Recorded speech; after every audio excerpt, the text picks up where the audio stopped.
does every house qualify for solar? And the answer is no. I mean, sometimes there's trees wrapped around a house and there's shade all on top of the roof. Well, you need direct sunlight for solar to work.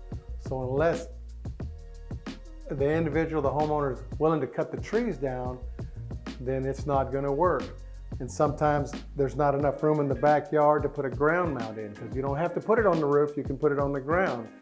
But especially in the city, when you have these small backyards, there's not enough space to do that. And a lot of people don't want to put it on the ground anyway. So we have seen houses where there was panels and there's a big tree and half the panels were covered half the day, and that really was not very good. Somebody told them something that is really not going to happen.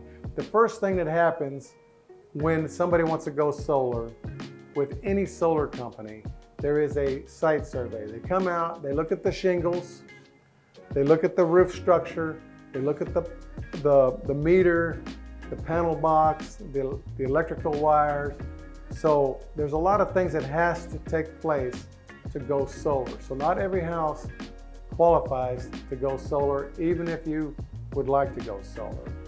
So if you'd like to know if your home qualifies for solar, give us a call. Thanks for watching this video.